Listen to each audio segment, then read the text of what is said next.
وضو کے 4 فرائض ہیں. ایک بھی اس کا رہ جائے تو وضو نہیں ہوتا ہے اس کا. ایک تو پورے چہرے کا دھونا،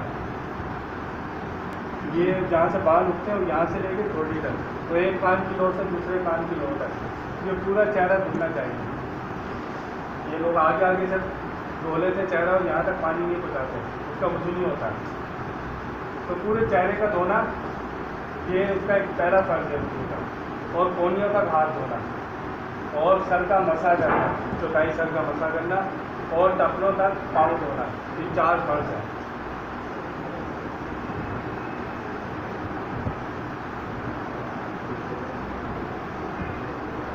آج ہم بات کریں گے کہ کون سی چیزیں جو وضو کو توڑ دیتی ہیں، ان چیزوں سے وضو ٹوٹ جاتا ہے. والمعاجنات قلۃ للوضوء کل ما خرج من السبیلین.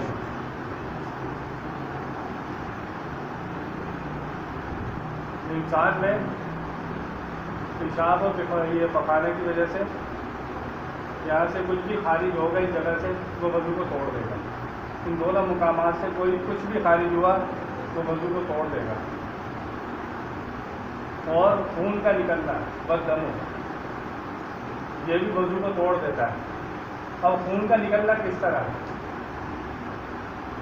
اب یہاں پہ خون نکلا، اس کا خراش لگی، اسے ہلکی سی خراش لگی اور خون باہر نہیں، وضو کس سے ٹوٹے گا؟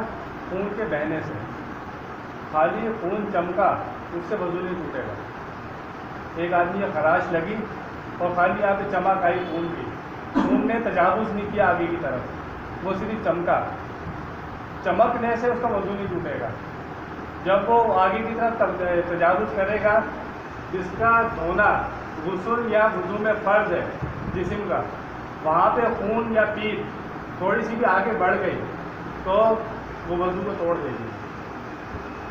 تو پہلی بات کہ سبیلین، یہ دونوں سوراخوں سے کچھ نکلنا، اور دوسرا خون کا نکلنا، اور پیپ کا نکلنا یا پیپ اور خون کا مل کے نکلنا. من البدن فتجاوز الی موضوع الحکم التطہیر، یہ 3 چیزیں بیان ہوئی ہیں. خون کا نکلنا، پیپ کا نکلنا، یا خون یا پیپ کا مکس نکلنا. اب بالکل وہی حکم ہے اس کا. کسی کے یہاں پہ تھوڑا تھا تو وہ پھٹا، اس میں پیپ اور خون نکلا اور وہ آگے کی طرف بہہ گیا، تو وضو اس کا رہا یا نہیں رہا؟ نہیں رہا. اگر وہ اسی مقام پہ رہتا اور بہتا نہیں تو اس کا وضو ہوتا ہے.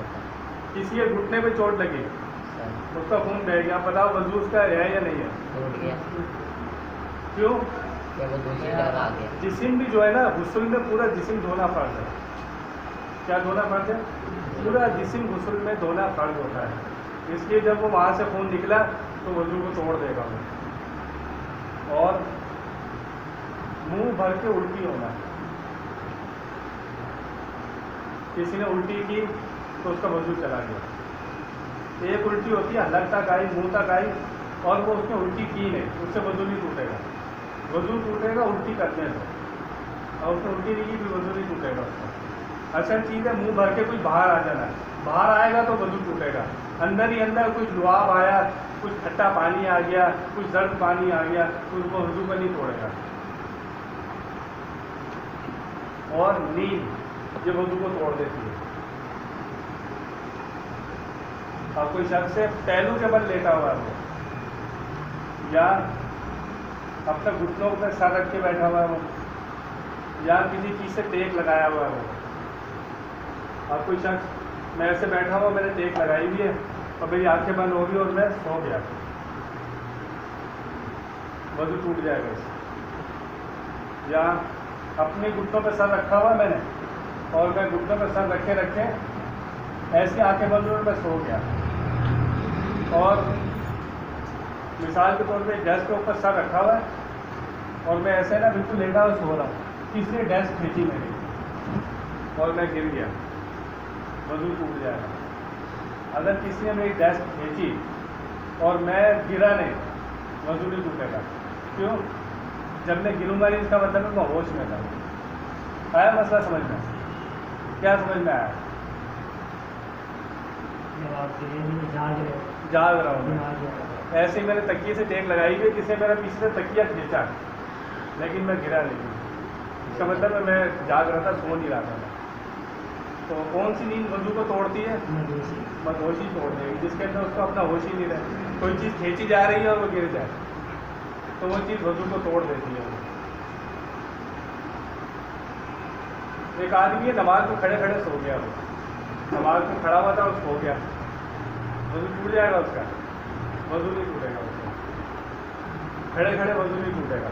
کوئی سجدے میں بھی وضو نہیں ٹوٹے گا اس کا. کیوں؟ 3 چیزیں بیان ہوئی ہیں. اس کی ٹیک لگی ہونی چاہیے، پیچھے ٹیک لگی ہوئی ہے یا کسی سہارے پہ رکھ کے وہ سو رہا ہے، اس کنڈیشن میں اس کا وضو ٹوٹے گا. یا اس کی عقل کے اوپر بے ہوشی طاری ہو جائے، بے ہوشی طاری ہوگی تو اس کا وضو ٹوٹ جائے گا. کیونکہ بے ہوشی تو نیند سے بھی بڑی ہے نا. جب نیند وضو کو توڑ رہی ہے تو بے ہوشی تو اس سے بھی بڑی ہے. اور پاگل پن کی وضو کو توڑ دیتا ہے. اور نماز کے اندر کہکا لگانا ہے، رکوع اور سجود والی نماز میں کہکا لگانا بھی وضو کو توڑ دیتا ہے. کوئی شخص نماز میں تھا، اس نے زور سے ہنسا کہ 2-3 لوگوں کا آواز چلی گئی، زور سے کہکا لگایا، اس کی نماز ٹوٹ گئی. اس کا وضو بھی گیا، اس کی نماز بھی گئی. کیوں؟ حدیث شریف میں آتا ہے کہ حضور صلی اللہ علیہ وسلم نماز پڑھا رہے تھے، پیچھے کی صف میں صحابی کھڑے ہوئے تھے. ایک نابینا صحابی ہے، وہ مسجد میں تشریف لائے، تو ایک وہاں کھٹا تھا تو صحابی جو اس کے اندر گر گئے. پیچھے صحابی کھڑے ہوئے، ان کے زور سے ہنسی نکل گئی.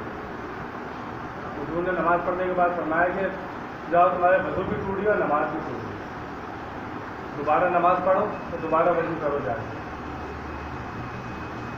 تو وہ نئے مسلمان ہوئے تھے صحابی، ان کو ابھی دین کا اتنا پتہ نہیں تھا، تو نماز پڑھنے آئے تھے، بالکل ابھی دین اتنا سیکھا نہیں تھا. تو ایک دم جب وہ کھڈے پہ گرے تو ان کی ہنسی نکل گئی.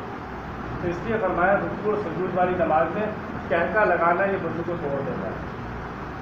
تو کتنی چیزوں سے وضو ٹوٹ جاتا ہے؟ ایک تو پہلی، سب سے پہلا سبھی لائن سے کچھ نکلنا، دونوں راستوں سے کچھ بھی نکلنا، یہ وضو کو توڑے گا. خون پیپ دونوں ملی ہوئی چیزیں یہ آگے تجاوز کر جائے جسم کے اوپر، صرف چمکنے سے وضو نہیں ٹوٹے گا، تجاوز کرے گی وضو ٹوٹ جائے گا. ٹھیک ہے. اور ایک نیند، انسان ٹیک لگا کے یا گھٹنوں کے بل کسی چیز کے اوپر ٹیک لگا کے وہ سو جائے، اس کا وہ وضو توڑ دے گی. اور پاگل پن، بے ہوشی اور نماز میں کہکا لگانا یہ وضو کو توڑ دیتا ہے. جو کچھ بیان والا طرف سے عمل کرنے کی توفیق عطا فرمائے. وآخر دعوانا الحمدللہ.